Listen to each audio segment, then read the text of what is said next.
Coming up next, Sitting at 30 takes you downtown for the weekly luncheon meeting of the City Club of Portland. Live weekly coverage of City Club is produced through the facilities of Portland Cable Access. Now we join the City Club for this week's program.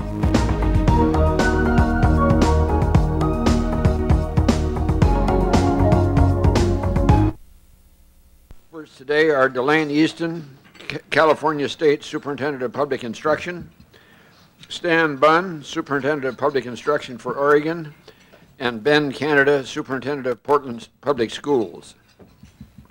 Mike Pippi, Executive Director of the Regional Arts and Cultural Council, will moderate the program.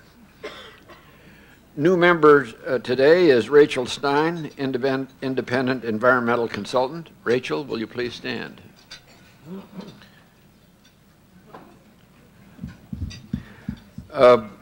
Just a footnote on time. Don Sterling passed away this week. He will be a big loss to this community and to this club. On Friday, April the 7th, join us for a special program featuring Washington Post columnist David Broder, who's written a new book on the initiative process entitled Democracy Derailed: Initiative Campaigns and the Power of Money. In researching for this book, Mr. Broder spent time in Oregon looking at our process and used the City Club's 1996 report on the initiatives in writing, initiative process in writing the book. Appropriately enough, we will also debate and vote on the resolution on one of the measures in Oregon's May ballot. Because that may take some time, the program will begin early, that is 12 o'clock. Doors will be open at 11:15. It'll be here at the Multnomah Athletic Club. Please note that on your table today is a notice and sign-up sheet for you to visit one of our public schools during the week of April the 24th to 28th as part of the back to school week. This program, sponsored by the State Organization for Schools, is an effort to reconnect Oregon's citizens to our public schools. Our City Club Education Committee is organizing visits for City Club members. If you're interested, please sign up on the green sheets on your tables. You'll be contacted about a visit to a school near you. Before we begin, I'd like to call on Margaret Eichman, co-chair of the Arts and Cultures Issues Committee, who would like to tell you about an upcoming project they're sponsoring this year. Margaret?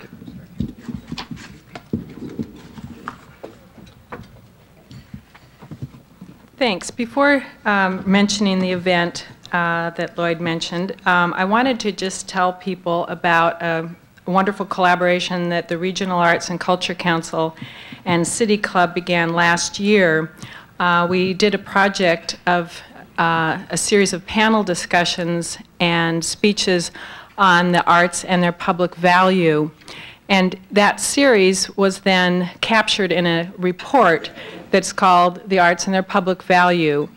And one of the great things about this report is we were able to identify 6 recommendations to leaders in the community from these discussions. A couple of the recommendations were to nurture ongoing community discussions about the arts, to support arts in our neighborhood, and to heighten communities' understandings about the arts, and to increase the appreciation for the arts and the role it plays in our communities. We took these recommendations very, very seriously, and our Issues Committee this year has been looking for ways to heighten appreciation and increase understanding of the value of the arts. We've come up with a series of events in April that I want you to know about and really consider finding out what this issue committee is interested in doing. On April 5th, we have our regular meeting of the issue committee. It happens the first Wednesday of every month from 12 to 1:30 p.m. And this April, Stuart Emmons, a local architect, is going to present a slideshow, and we're going to discuss the question, is architecture an art? We're presently considering whether or not architecture should be added to our into our title of our issues committee, and we want to look at this subject very carefully. Then April 6th, we've planned a field trip. We're going to North Portland to the Standard Dairy Building to participate in a panel discussion. I've put a notice of this on each table, just one notice, but this is the emerging arts scene in Portland. We're having Mary Guth, John Raymond, Kristen Kennedy, and James Harrison as our panel discussion leaders, and we invite all of you to come. You don't have to be a member to come to any of these events. So we're going to go to that part of town, see what's going on, do some First Thursday events in the Standard Dairy. And the last thing is that on April 21st, we'll be back here again for a Friday Forum event that we are planning in conjunction with RAC. And that event features Will Vinton, Mary Folberg, and Mike Pippi, and we will be talking about the hybrid artist. To know what that is, you'll have to come back and see on April 21st. And finally, just to remind you that there's going to be a fabulous conference of the Arts and Culture Committee focusing on the language of technology, and there is a flyer on your table about that. So we look forward to many more collaborative efforts with RAC, and also hope to invite all of you to join us for some of these very meaningful events. Thanks.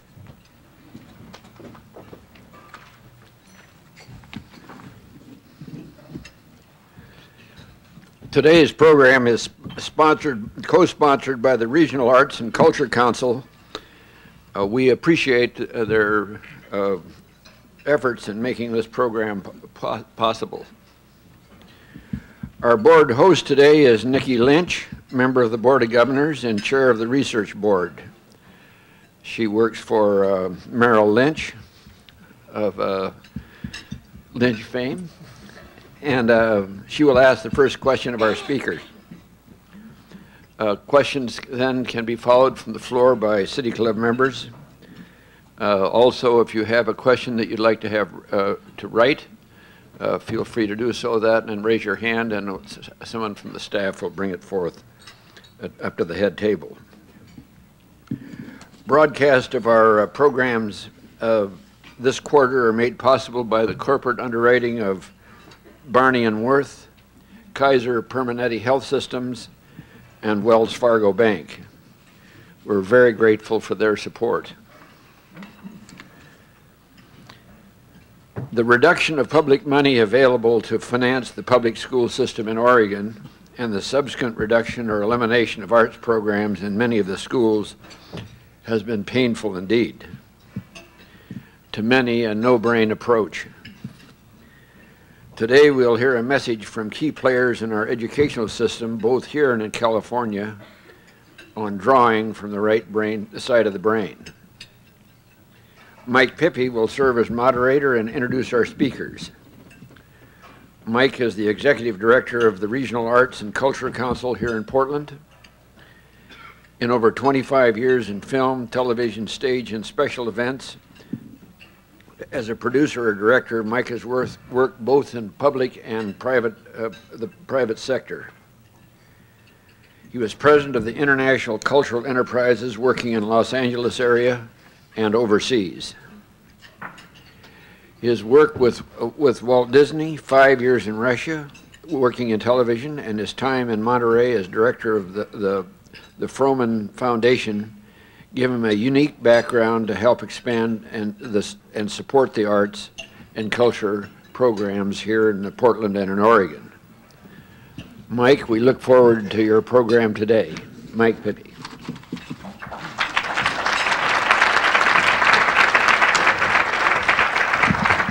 Thank you very much. It's great to be here. I recognize a lot of friendly faces in the audience and a lot of friendly arts faces. In fact, one at the front table is a woman that, without whose help when I was a young man, I wouldn't be standing here today, Isabella Chappell in the Portland Civic Theater. Today is all about art. People say art is a frill, art is invisible, but I want you to know that art is always all around you and always with you. In fact, if you lift up your plates and look at the placemats under which your food, which is art, and presented, is sitting, there are some pretty interesting placemats that were done by young people from grades 1 to 8 at the Humboldt Elementary School and Beaumont Middle Schools in Portland. This actually is an exercise that about 80 of you who are sitting in this room actually experienced today, so you know from whence it came. It's the face-vase exercise in cognition and perception from Dr. Betty Edwards' book. And Dr. Betty Edwards is one of my very dear friends that I met when I was at Disney, and she is with us today and led us for 3 hours this morning in some exercises about showing how drawing relates to cognition and how cognition relates to who we are as human beings living on this planet. So I'd like to have Betty stand up and have you acknowledge her. She came up to here to share herself with us, and we're very grateful. Betty?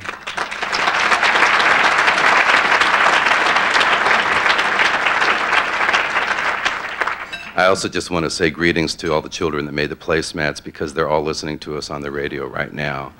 And I've been told, do not take the placemats home, no matter how beautiful they are, because the kids want them back. And if you look at them, too, the interesting thing about it, you see a face or a vase, depending on your perception. It kind of drives your right and left brain wild, so don't stare too long. Of course, as we said, it's all about art. Actually, it's all about arts education. And there are many arguments and cases for arts education as we go forward into this century, and many of that you've heard many times before, and some that we're trying to put forth for the first time today. We all hear about art for art's sake, art for the development of artists, art for the development of arts appreciation, for developing our audiences that will pay to come and see things, and pay to buy paintings, and pay to go to the symphony and ballet. Art for self-respect of our children, art for creative problem solving, art for teamwork, school retention. All of these things are valid. This morning we learned about art for perceptual skills to be better human beings and access full human potential by working on both sides of our brains. What we're just going to discuss today are all of these things, plus a new argument for arts education in Oregon, which is linking fine arts education to the workforce development for the creative services and high-tech industry of the state. Interestingly enough, when I was at Walt Disney Studios, I was in charge of global recruitment for the company, and we recruited high-tech industry artists and people that could work on all the machines and apply art skills to the machines. And the high-tech industry of Northern California and the entertainment industry of Southern California had this huge job shortage. We could literally not find the workforce in the state of California over the last 5 years, and had to look globally, not only outside California, but I mean globally. The Orient, Asia, Europe, Canada, the works. So ultimately, it's fine art-based skills as they apply to these industries that we need to pay attention to, because these skills of light, shadow, perspective, movement are all things that need to be translated into the creative service industries to keep the jobs in the state for these industries. I'd now like to introduce my other dear friend that I met when I was at California, and when I was at Disney, is Delaine Eastin, California State Superintendent of Public Instruction. Delaine is someone I worked very closely with when we established animation technology high schools throughout the state. She's a second-term superintendent. She's the first woman to hold the office, and she's the champion in California of restoring K-12 arts funding. She's established statewide standards in assessments. Prior to this, she was 4 terms in the state assembly. She chaired the Assembly Committee on Education. She's a former teacher. And I like what I heard last night in that she has made a commitment throughout her tenure to visit 1 school a week, which she has, and that's the fire that keeps her going, is when she sees the kids and sees what's going on in the schools. So please welcome Delaine.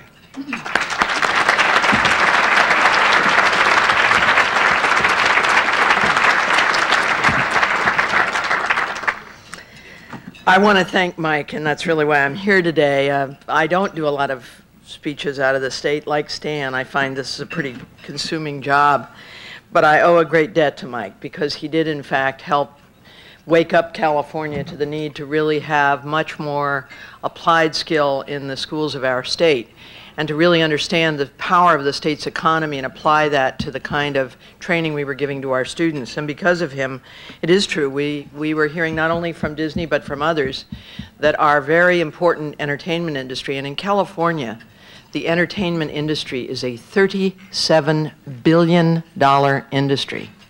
So it's important to us. It's actually, in fact, the fastest growing segment of the California economy. And when they said, and it was Mike, but it was others, John Hughes of Rhythm and Hughes, and others who essentially said when the time came for us to to look for employees, they did start in California, and they came to Oregon, I'll tell you. And they went all across the country. And our kids were not getting the training they needed to be prepared for starting salaries of over $45,000 a year for non-college graduates. And so, in fact, some of these are six-figure jobs. And the truth be known, California and America really, I think, needs to pay some attention to where this new economy is going. And that's really what I want to talk about today. But I want to take us back in time. You know, I think most of us know a lot about Tom Jefferson's great appreciation for the arts and for education generally. I had a chance to visit Monticello a year ago, and it was just a wonderful experience, and those of you who have been there know that. But we don't hear quite as much about John Adams. Remember, Jefferson founded one of the first political parties, and John Adams founded the other. And although they became great friends later in life, they were on opposite sides of the political spectrum. And yet when it came to arts and education, they were both big supporters. This is what John wrote to Abigail, May the 12th, 1780. I must study politics and war that my sons may have the liberty to study mathematics and philosophy. My sons ought to study mathematics and philosophy, geography, natural history, naval architecture, navigation, commerce, and agriculture, in order to give their children the right to study painting, poetry, music, architecture, statuary, tapestry, and porcelain. What would John say to us if he were here today?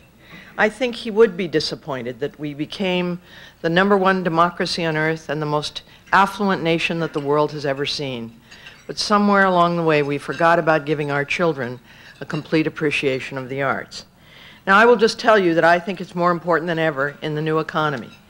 I can make the case, though, for those who say that, gee, we have to stick to the basics here. I just want to tell you that in the new economy, we can do a lot more with the so-called basics if we have a strong grounding in the arts. What do we know? And I will just tell you, I did a task force in California called Arts Work.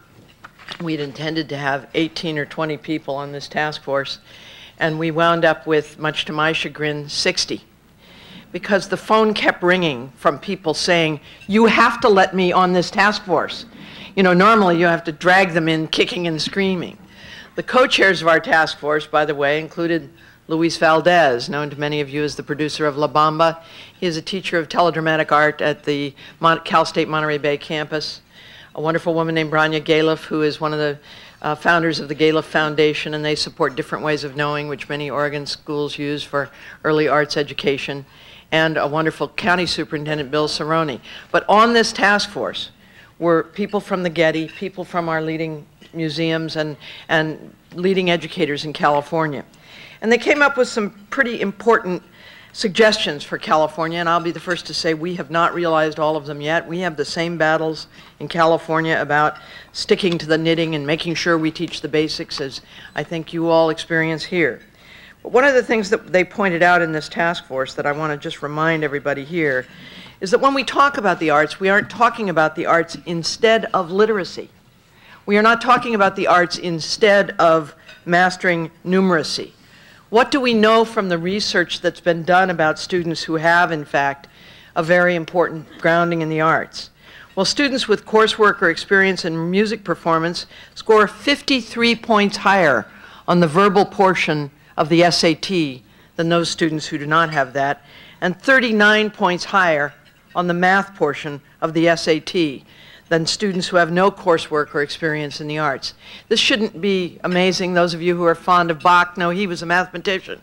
If you read the histories, the studies of some of the major Nobel Prize winners and Pulitzer Prize winners in the sciences, you will find that they had a very strong grounding in the arts. The arts are a lever that help our students to better understand, yes, literacy and numeracy and the sciences. Incidentally, music participants receive more academic honors and awards than non-music students, and the percentage of music participants receiving A's, B's, and B's is a higher percentage than non-participants receiving those grades. This is practical. It is a rock-ribbed concept that we all need to be thinking about as we think about the basics. In fact, the U.S. Department of Labor recently did a study that concluded that on the preparation of America's children for the workforce of the future, they concluded that arts education helps students make important advances in the core competencies needed for employment. These competencies include creative thinking, appreciation of diversity, a positive school climate, and preparation for the world of work. Why is that so? Because so much of what we do in art does require collaboration and teamwork, which is part of the new economy. Look at Murnane and Levy's book, Teaching the New Basic Skills. The new basic skills require that people work in groups. Think of the corporate leaders who are in this room today. How many of you go into your room and shut the door and work alone with the phone turned off? The fact is that most of the work that's done, whether it's assembling a new car down at the NUMMI plant in Fremont, California, or whether it is in working on the Portland Visitors Center or working in a school, most of the work that's done in America is done in teams. We need, yes, to have technological competencies, but my friends who are leaders in the private sector point out to me that, especially in California, remember, we're the home of the Silicon Valley. And I know you have the Silicon Forest here, but the truth is, whether you're in the valley or the forest, the fact of the matter is we all need to look at the trees and understand that every student who is involved in software production is really involved in graphics design. It is not a divorce we seek between technology and the arts, but a marriage. And most of the people in high tech will tell you it is more important that you have education in the arts even than competencies in technology. They can teach the technology. It is harder to teach art to a student who does not have the background, although Betty is working on it. The fact is that in the new economy, we need flexible thinking and we need higher order thinking skills. We need problem solvers. And all of those things come about because of a strong grounding in the arts. I will tell you that some of the most exciting things, the really wonderful breakthroughs in this country, those of you who, whether you go to Nordstrom's or to Sears to shop for your kids' clothes, have you seen the sign up FUBU? FUBU is one of the fastest growing new manufacturers in this country.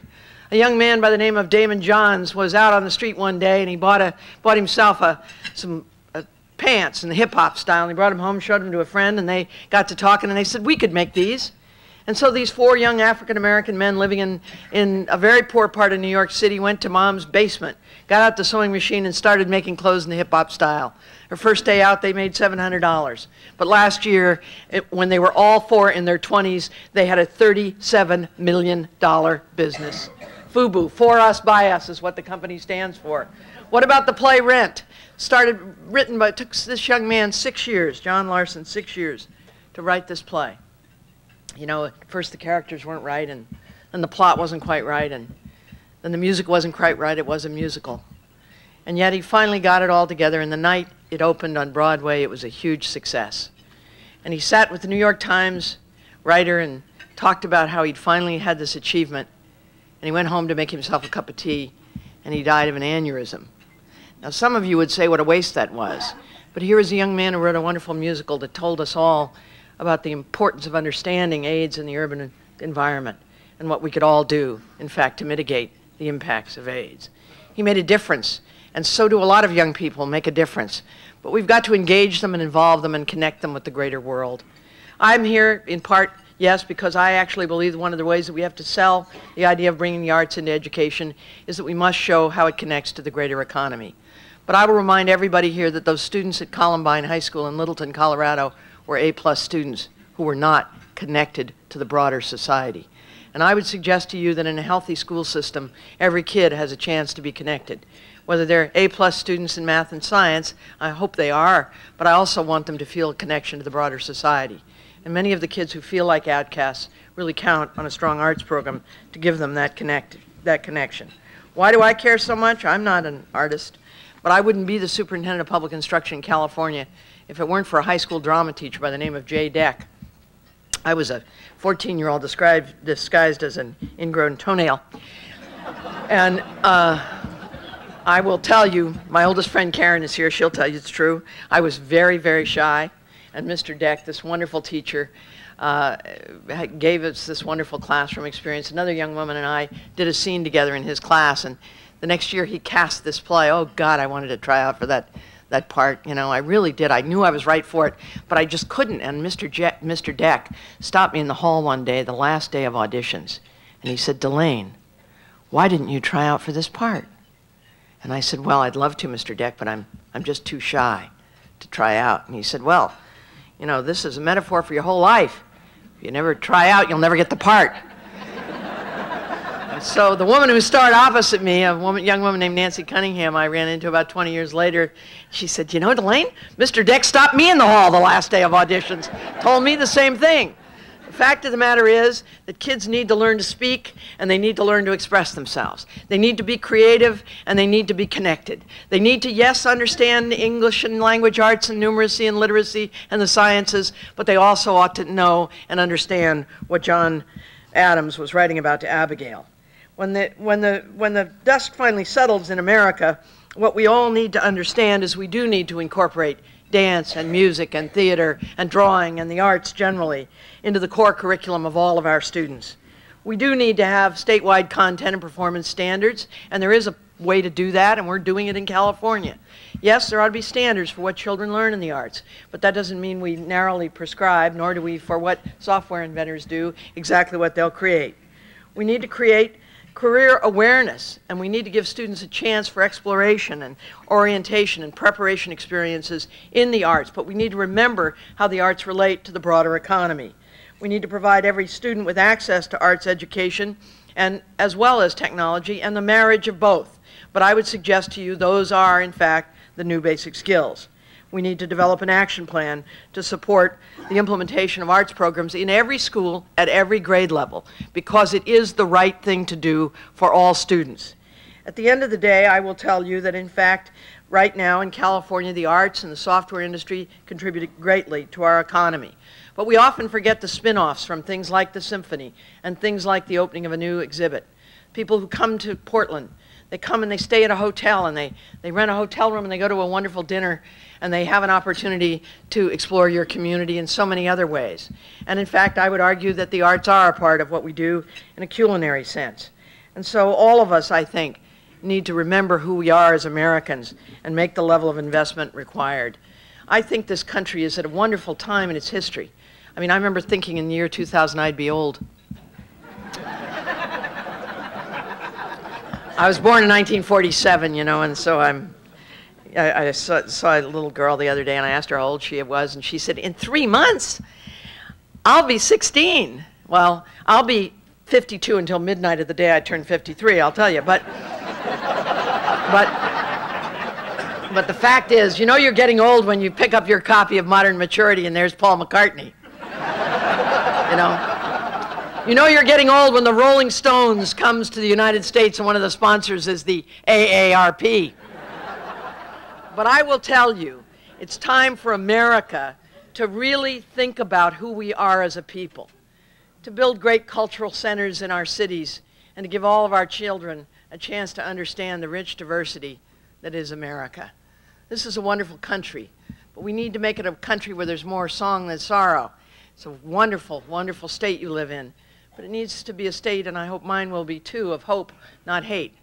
We need to give our kids a chance to build a world for themselves, to catch lightning in a bottle, like Damon Johns and John Larson and so many other young people have done and can do if we just give them a place to stand. You know, years ago, Archimedes invented a wonderful tool. The tool was called the lever. And someone asked Archimedes, they said to him, gee, just how powerful is this new tool, the lever? And he thought for a minute and he said, give me a place to stand in a fulcrum and I will move the world. You give our kids a place to stand in a fulcrum and a lever called education and the arts, and I believe they will move our world. Thank you all very much.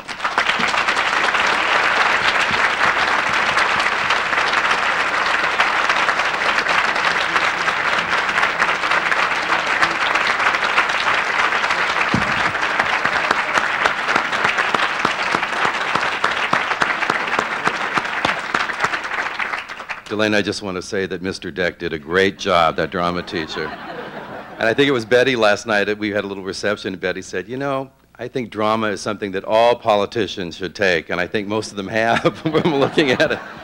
I now am proud to introduce our State Superintendent of Public Instruction, Stan Bunn, a former senator in the Oregon legislature for over 15 years, a strong force behind the School to Work program, developing linkages between the high schools and community colleges. maintaining funding for the Head Start program, and a strong, strong funding of arts in the schools. Stan, thank you for coming.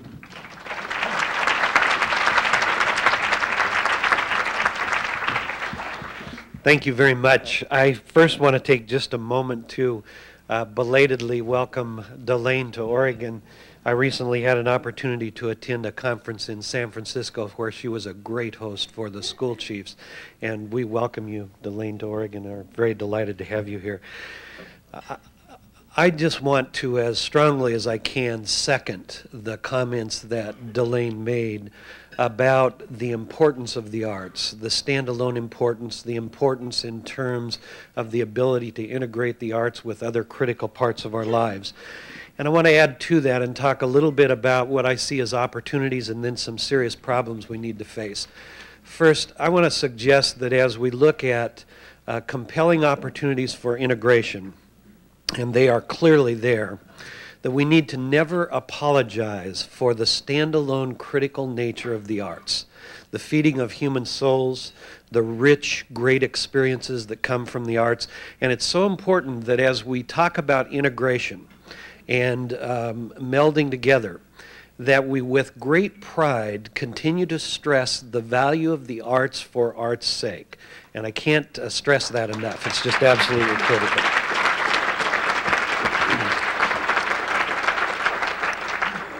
The evidence is absolutely clear that the arts provide great and rich learning opportunities in a whole series of areas: creative thinking, analysis, design. I had the opportunity in college to take piano. It resulted in two things: my doing all of my other work much better and the piano teacher retiring. And I wouldn't demonstrate my skills in piano, but I can guarantee you that they helped in other areas. I have to say, as Delaine did, that as a freshman in high school, I was absolutely terrified to stand in front of a group and visit about issues or concerns.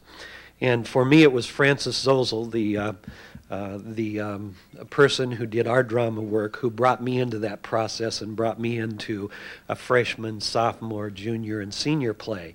Tremendously valuable experiences in every application that I've had since then. Let me suggest some concerns that I think we need to hit head on and deal with as we try to get our arms around how to most effectively advance our efforts in arts and technology. In the state of Oregon, as you all know, we have designed in our movement for higher standards in the SIM a process of not only state standards for reading, writing, math, and ultimately social studies and science, but a state assessment. And in the arts process, we've developed state standards, but a local assessment. I think there's been a very unfortunate, unintended consequence of that process. And it is this: the schools have moved to emphasize very heavily, as we want them to, math, science, writing, reading, and remediation around those things. But one of the unintended, unfortunate consequences is the diminishment of capacity for the arts, for professional technical development, and some of those areas. And we have to hit that issue head on and say, how do we, as we legitimately design some state assessments and some local assessments, still assure that the critical value of each of those things are recognized? And I think it starts with the superintendent of public instruction for the state saying to every person in the Department of Education, critical to our mission is quality work in arts. For Ben Canada, as he has, to say that as we're about this effort, the arts are a central part of what we're doing, and continue to raise the viability, visibility, and acceptability of full involvement in the arts. I want to suggest to you that we can use those state standards and state assessments in a much more creative way than often has been done to assure the integration of that work.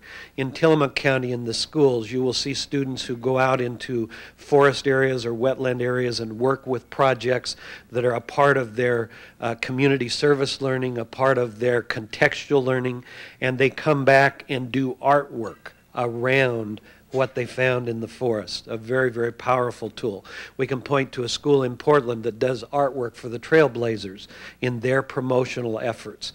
And I can show you examples in the state of Oregon of history classes and history work that have deeply integrated the arts into that process.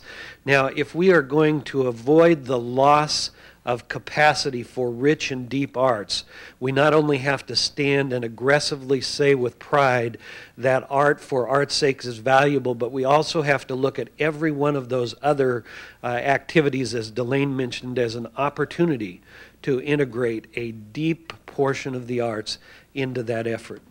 I think we also have to face the reality that we have to be aggressive about funding for schools. This is my little side pitch here. We cannot have the effective arts program we need in the state of Oregon, or I believe in the state of California, without adequate funding for our schools. And I think we need to make the needs for efforts in art a centerpiece of that. With pride, go to the Oregon legislature, as has been done, but needs to be done more aggressively to assure that that occurs. I have a great deal of optimism about the ultimate future of this effort. If we will use our best skills, our best efforts, to identify and articulate clearly what the value of art has been in history, and to say that repeatedly and over again in the most compelling ways. And if we will do as you have done today and earlier this morning in talking about how arts do tie to science and technology, and how the thinking processes arch bridges over those in compelling ways, I believe that we will have the opportunity for expansion in ways that we had not anticipated possible, simply by first the belief it can be done, the clear vision to do it, and then putting in place those things that create the opportunity. I make my commitment to you with enthusiasm that I intend to be a partner with you in that process. Thank you very much.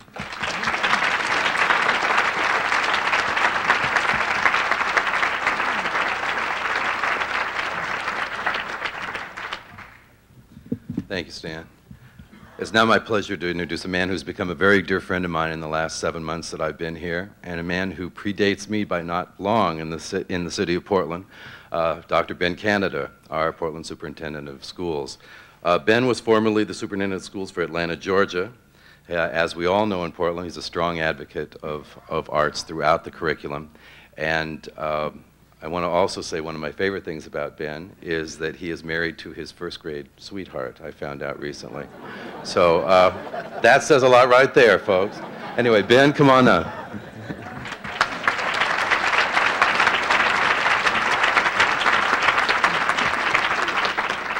Thanks, Mike. That was the right side of my brain working way back when I saw the beauty there.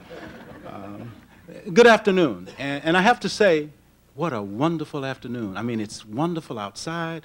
It's great to be in an environment where you have people who support and believe in the things that you do about the quality of a complete education. That's fantastic. And I would have to say, for those of you from the Portland area, when you drive home this evening, as you go through the neighborhoods, you'll probably see some little kids running around, and they'll have little pledge cards in their hands, and they'll be asking you to sign up for 5 cents or 10 cents or 20 cents or even $1. Some of them will have the audacity to say $5 or $10, and we hope you'll sign up for the $10 one. For every lap that they run, it'll help them to generate some money for young audiences through the Run for the Arts. And they've collected over the past few years about $4 million. And I think that's fantastic. On the other hand, I think it's a very sad state of affairs that the young children have to run through the neighborhood and plead and beg to restore what the adults took away. I think it's a shame. I think it's a crime for children who come to school every day pumped, primed, ready to draw, paint, sing, read, dance, do all of the wonderful things that we are really asking them to do. And they get to school, and they can't have access to what you had as young children, as young students. I had a person, as we were sitting in the room, ask me, what was your arts field when you were in school? You're such an advocate for the arts. I didn't have an arts field. I started out in science and then went into special education after having done a Sunday school class at the State Reform School in Louisiana and realized that many of the children there had disabilities. They were special ed, so I went into special ed. But I'm deviating from my comments. I have some very, I think, powerful comments. But that comment, that question posed another thought in me and forced me to go back and deal with something that I think is also a crime here in Oregon. I grew up in the Mississippi River Delta in Louisiana. In 1950, I started elementary school, very segregated. There was no question about the quality of the books that we got because they were hand-me-downs. But in a sense, I see some parallels that really bother me. I looked at textbooks in Portland Public Schools. The social studies, the history book, has Ronald Reagan in his first term as the President of the United States of America. That's a crime. But then I thought about, even with that, I grew up in a segregated community where the value of the arts,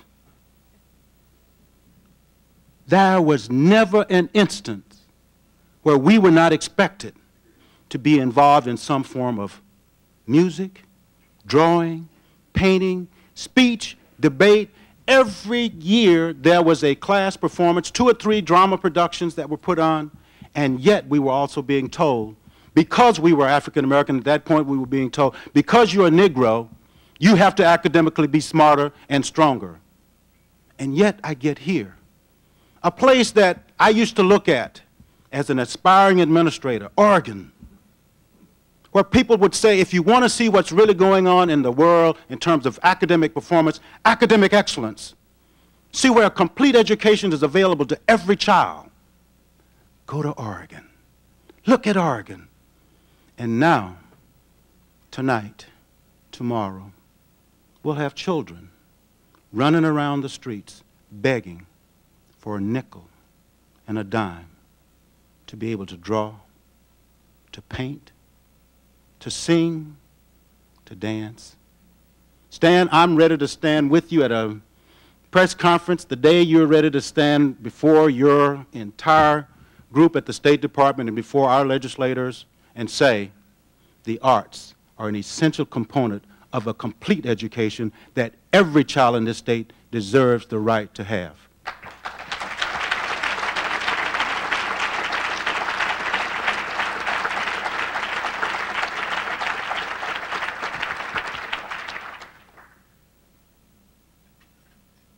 I also want you to know I have great optimism. I believe in Oregonians. I believe in our children. And I happen to truly believe that the citizens of this community and the citizens around this state will stand up and say, every child should have a complete education. I don't want you to ever think that because of the conditions that we face day to day, that you should run away and say, oh, the public schools, they'll never make it. Au contraire. How many of you came from a public school? Raise your hand. Wow, it's almost the whole room. Did it fail you? I don't think so. Are we going to fail the children, though, of today? I have to say, no. You have an opportunity on May 16th to cast a ballot that will allow this community to begin to restore some of the arts back into our curriculum, to allow us to get a science textbook that doesn't say genetics might be something that might happen sometimes in the future, to get a social studies text, a history book that might actually have either Al Gore or George Bush as the President of the United States Senate, to be able to have some summer school programs, to be able to have some supplies, and to be able to have teachers to teach. When I walked in the door, we had zero professionals at central office in support of the arts in terms of dedicated to nothing but the fine arts. This year we have 1. Next year in the budget, we'll have 2. That means we'll have a ratio of 28,000 to 1. But I believe, I have optimism. I'm building. But reality, 28,000 to 1 to support the 3,000 teachers who work with the 56,000 children who are counting on us to make the difference. My time is up. I didn't say half of the things that I want to say, but I want to leave you with this thought. Our children will be the ones who will appreciate the museums, the symphony, the theater. They'll be the ones who will draw and paint and create the new images of the places that we'll never get to go. But they'll be better places because we created in them a vision, a sense of hope, and we allowed them to realize that whenever there's darkness, we as the adults will shine light on their faces and give their path the illumination that they need to be the citizens that we are proud of as citizens today. Support the arts. Our children require it, and they only have you to count on, except for the 5 and 10 cent pledges that they'll be begging for this evening and tomorrow. Thank you for your support.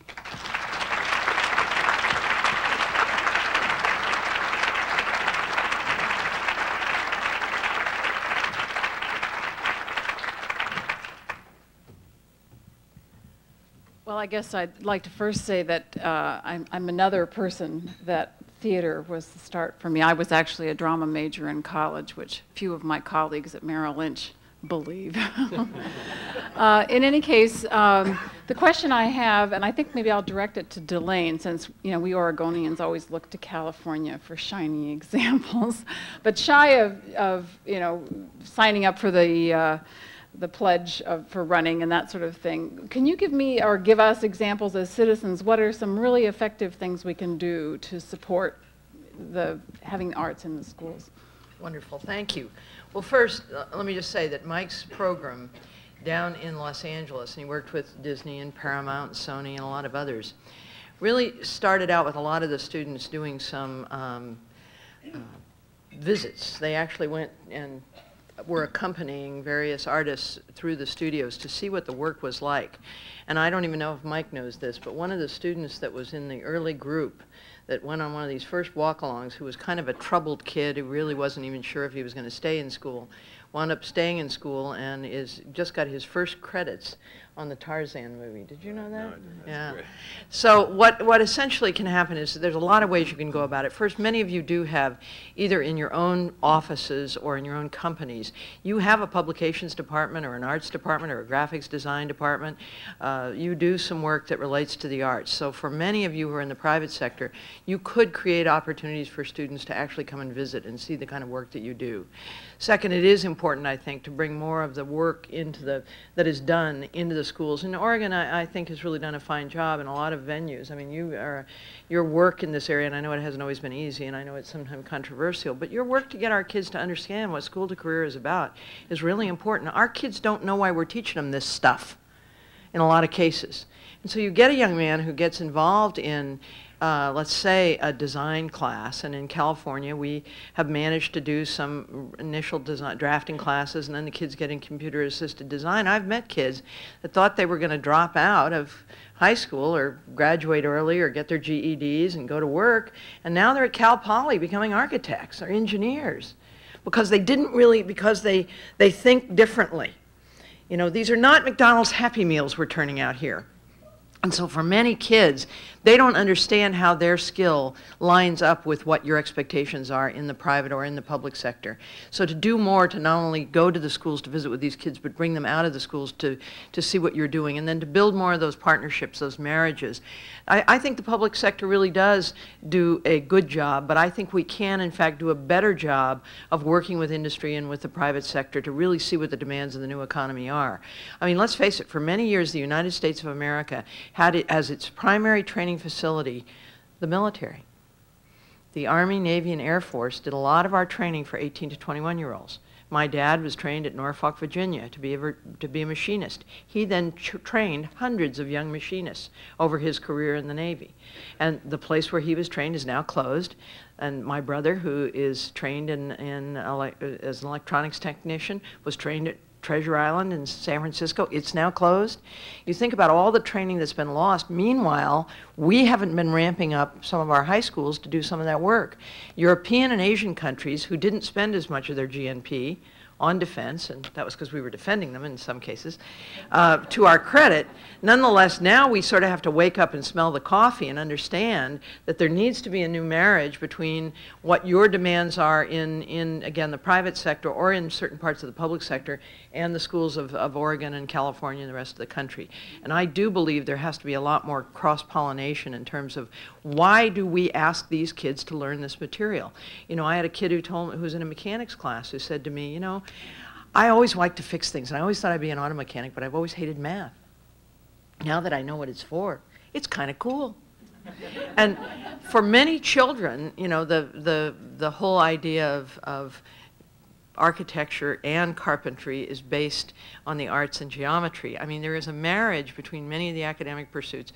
I, like Stan, I want to associate myself with his remarks. I would do art for art's sake. I'm one of those fuzzy-headed people that would do that, I guess.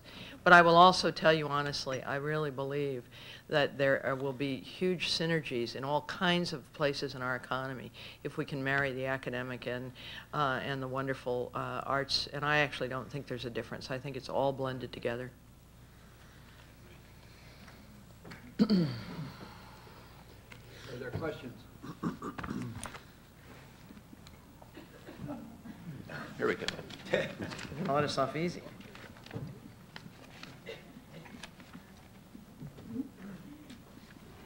I'm Bill Crane from PSU and a member of the City Club.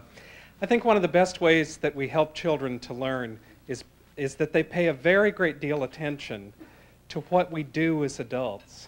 And people who are decision makers pay a lot of attention to what we do as adults. I'd like to ask our panelists, which of you would be willing to spend every week 15 minutes doing art, singing songs, dancing dances, writing poetry, declaiming a monologue from a play, or whatever you like, but being a practicing artist, and then tell the children in the districts that you control that you do that, or maybe even sing your little song or whatever in front of the children? I can answer first. My daughter's been trying to get me to quit doing that for the last 20 years.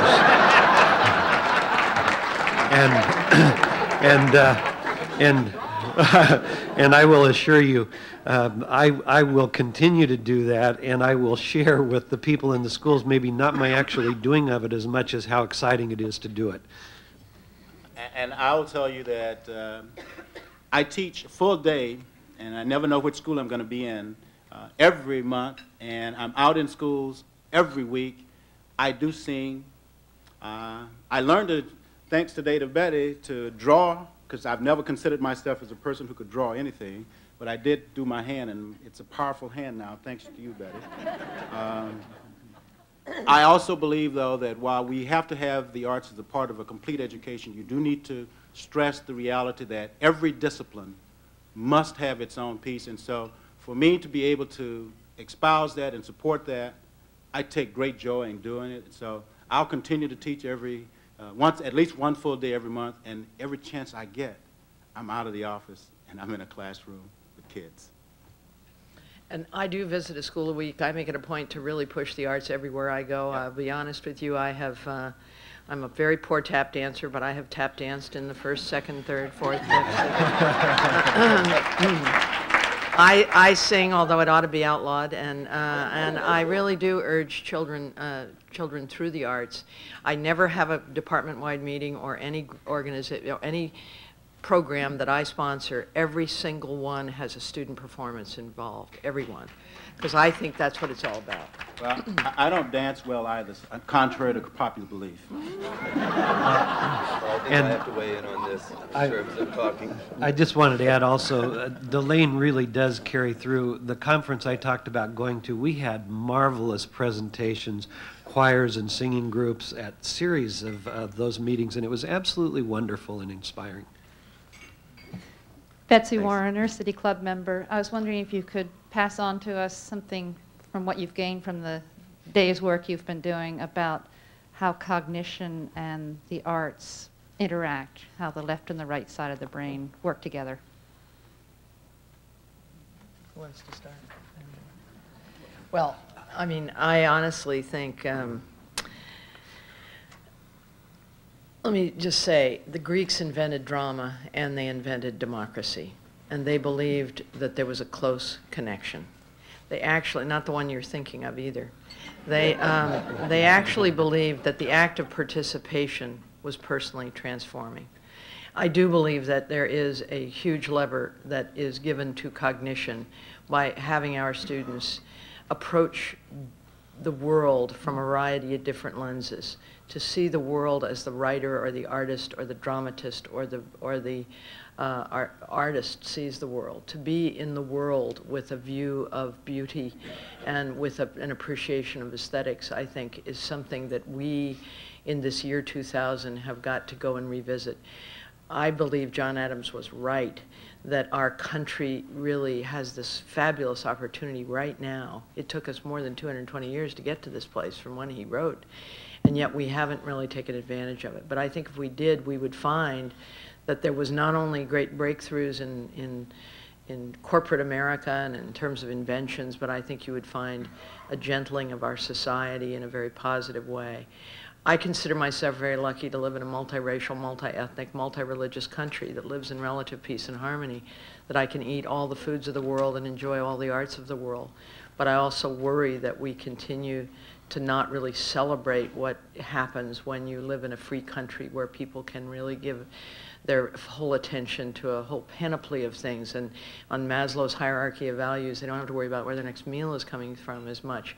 They can think about higher skills. And so it's my belief that we will, in fact, further advantage our country as a democracy, but also as an economy, if we do these important steps that we're talking about, all of us here. I have to admit I was in a superintendent's cabinet meeting this morning, so I was not here. But I would say this about it, that the most compelling testimonials I have heard from students about their success involve the integration of work in the arts with their other work. And it's absolutely astonishing to hear students describe their experiences, and very, very compelling. I had a number of wonderful experiences this morning. As I said, it's nice to be in an environment where you have friends who feel and think the way you do it, but at the same time challenge you. When Dr. Edwards was talking, and she was giving us some pieces in terms of what happens when you really look at the right side of the brain, I was looking at it from a two-dimensional piece, though, at that point, because I was thinking about what she was saying as an artistic aspect of it, but I was also thinking about it from the standpoint of leadership and leaders. That we need more people who are willing to go to that right side of the brain, to really look at the edges of all aspects of a problem, to look at the real different spatial aspects of that problem, to look at not only the angles but the proportions of the problem as it relates to different people from their perspectives and their points of view, to look at the wholeness of it and not